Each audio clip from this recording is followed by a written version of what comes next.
ಒಂದು ಸಿನಿಮಾದ ನಿರ್ಮಾಣಕ್ಕೆ ಕೈ ಹಾಕ್ತಾ, ನಿರ್ದೇಶನಕ್ಕೂ ಹಾಕ್ತಾ, ಜೊತೆಗೆ ಆ್ಯಕ್ಟರ್ ಆಗಿ ಬಂದಿರೋದು.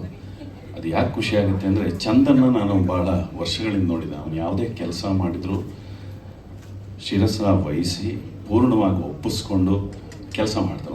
ಒಂದು ಬಿರಿಯಾನಿ ಹೋಟೆಲ್ ತೆಗಿಬೇಕು ಅಂದರೆ ಅದಕ್ಕೆ ಬೇಕಾದ ಪ್ರಿಪರೇಷನ್ನು, ಆಮೇಲೆ ಯಾವ ಥರ ಇರಬೇಕು ನನ್ನ ಹೋಟೆಲ್ ಅನ್ನೋದು. ಅಂದರೆ ಒಬ್ಬ ವ್ಯಕ್ತಿ, ಈಗ ನಾನೊಬ್ಬ ಆ್ಯಕ್ಟರ್ ಆಗಿರ್ಬೋದು, ಬಟ್ ಒಂದು ನಿರ್ಮಾಣ ಮಾಡಬೇಕಾದ್ರೆ ಅದಕ್ಕೆ ಬೇಕಾದಂತಹ ಒಂದು ಧೈರ್ಯ, ಯಾಕೆಂದರೆ ಈಗ ಕೊನೆಗೂ ದುಡ್ಡು ಭಾಳ ಇಂಪಾರ್ಟೆಂಟ್ ಆಗುತ್ತೆ. ನಿಜವಾಗ್ಲೂ ಅದೆಲ್ಲವನ್ನು ಹೊಂದಿಸ್ಕೊಂಡು ಧೈರ್ಯ ಮಾಡಿ ಒಂದು ಒಳ್ಳೆ ಸಿನಿಮಾ ಮಾಡೇ ಮಾಡ್ತೀನಿ ಅಂತ ಮಾಡಿರೋದಕ್ಕೆ ನಿಜವಾಗ್ಲೂ ಧನ್ಯವಾದಗಳು.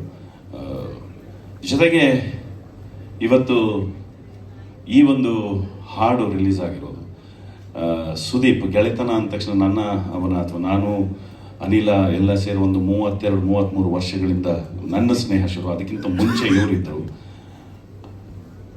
ಸುದೀಪ್ ಯಾವತ್ತೂ ಅಷ್ಟೇ, ಇದೇನು ಲೈನ್ ಇದೆಯಲ್ಲ ಅದೇ ಥರ ಬದುಕೋದು. ಆ್ಯಕ್ಚುಲಿ ಭಾಳ ಪರ್ಸ್ನಲ್ ಆಗಿ ನಾವು ತುಂಬ ಚೆನ್ನಾಗಿ ಬದುಕಿದ್ದೀವಿ.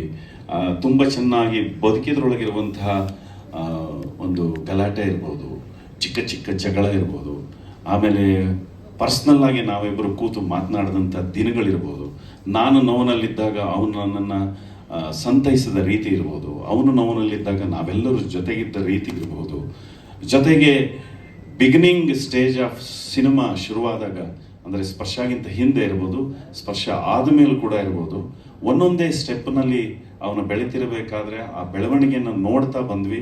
ಜೊತೆಗೆ ನಾವೆಲ್ಲರೂ ಜೊತೆಗೆ ಬೆಳೆದ್ವಿ. ಜೊತೆಗೆ ಅವನು ಎಷ್ಟೇ ಬೆಳೆದರೂ ಕೂಡ ನಮ್ಮೆಲ್ಲರನ್ನೂ ತನ್ನ ಜೊತೆಯಾಗಿ ಇಟ್ಕೊಂಡು ಬೆಳೆಸುವ ಆ ಒಂದು ಕಾಯಕ ಇದೆಯಲ್ಲ, ಆ ಒಂದು ಎಕ್ಸ್ಪ್ರೆಷನ್ ಇದೆಯಲ್ಲ, ಅದು ಅವನೊಳಗೆ ತುಂಬ ಚೆನ್ನಾಗಿದೆ. He is A very good human being.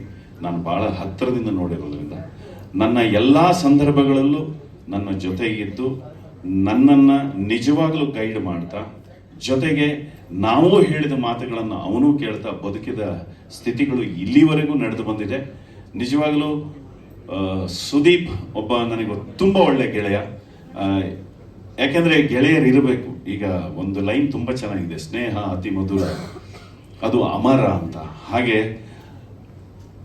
ಅಮರನಾಗುವ ಸ್ನೇಹಿತ ಏನಾದ್ರು ಇದ್ರೆ ನನಗೆ, ಅದು ನನ್ನ ಕಿಚ್ಚ ಸುದೀಪ್.